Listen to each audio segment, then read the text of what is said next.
Почитувани гледачи, добро утро и од мене. Ве поздравувам сите кои што во моментов сте на програмата на Канал 5 и ја следите нашата утринска програма и се разбира ќе ве поканам да ни го проследите и разговорот во продолжение. Ово утро ќе зборуваме со фармацевт Елена Китановска за патна аптека, односно како правилно да се подготвиме за летните одмори кои што ни предстојат и се разбира да ги земеме со нас сите оние неопходни работи кои што ни се потребни и се разбира зашто се мораме да консултираме фармацевт или доктор. Елена, добро утро. Добро утро. Можеме ли за почеток да им објасниме на гледачите што задолжително треба да содржи патна аптека во лето? Патната аптека треба да биде прилагодена на дестинацијата, должината на патувањето, како и на здравствената состојба, но во секој случај задолжително мора да содржи лекови против болка за намалување на телесна температура, пробиотици, електролити за во случај на диареја или повраќање, активен јаглен и други антидиароични средства. Исто така треба да содржи и антихистаминик, како и локален антихистаминик за во случај на алергиска реакција или при убод од инсект. Мора да содржи средство за дезинфекција на рани, стерилни гази, фластери, заштитен фактор, креми со заштитен фактор и секако хроничната терапија да не се заборави.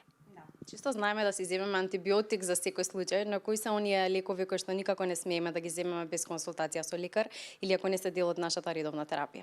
Најчестите грешки што се случуваат е само иницијативна употреба на антибиотици. Антибиотиците не можат да лекуваат вируси и настинки. Тоа што тие го прават во тој случај е само развивање на антибиотска резистентност. Покрај антибиотиците исто така има неоправдана употреба и на кортикостероиди, како и на капки за очи и за уши, кои што во составот содржат кортикостероиди и антибиотици, често пати знаат да ги употребуваат при инфекции од водата, но нивната употреба не е оправдана, дополнително што неправилна употреба на неправилен лек може да дури да влоши состојбата. Добро, како правилно да се заштитиме од инсекти во лето кои што веќе ги имаме во голем број? Заштитата од инсекти опфаќа употреба на репеленти, доаѓаат во форма на спречиња или на гелови. Тоа се средства за заштита.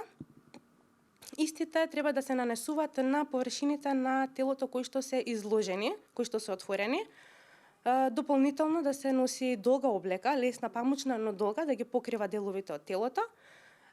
Спречињата да не се нанесуваат во околината околу очите и околу устата и исто така да се одбере соодветно средство доколку станува збор за дечиња да биде соодветно нивната возраст.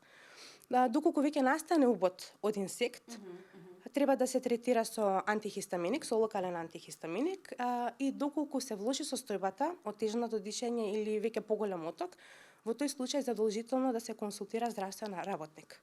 Да, одлични совети. Кои препарати се препорачуваат за сончаница и за изгореници? Кога станува збор за благи изгореници, првиот чекор што треба да се направи е ставање на ладни облоги, но со вода. Од средствата што може да се мачка, тука спаѓа средства со алоe вера и со пантенол, со цел да се смири и да се хидрира кожата.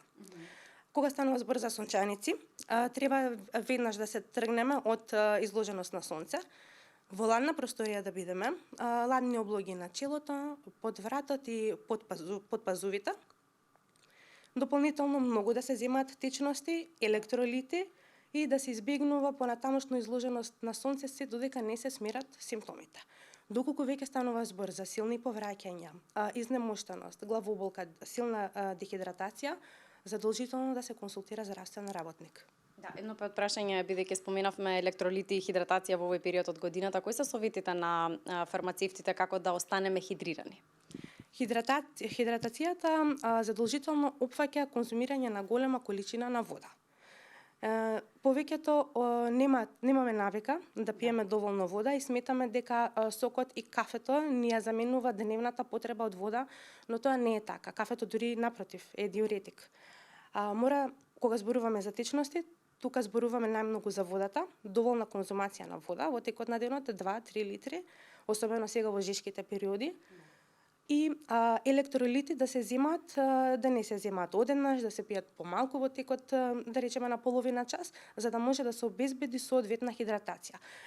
Супа не може да замени електролит. Електролит како таков мора да се зема и конкретно вода.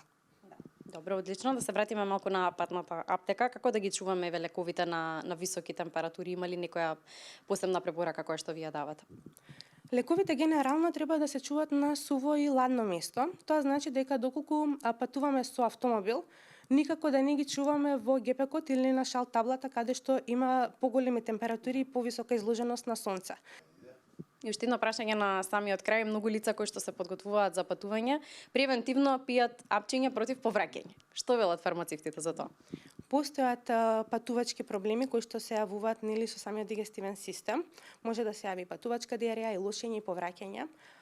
Најдобро и најправилно е да се консултира фармацевт во аптека во однос на тоа што треба да се користи при патувањето, затоа што и во вакви случаи се случува до прекумерна употреба на средства за смирување, кои што не има првичната цел, нели, да се намали нагонот на повраќање при патување, и тука веќе доаѓа до погрешна употреба на лекови и затоа треба да се употреби тоа што е соодветно, односно тоа што е препорачано од фармацевтот и од лекарот.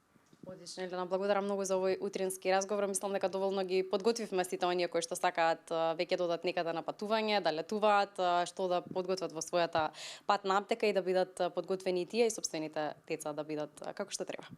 Ви благодарам.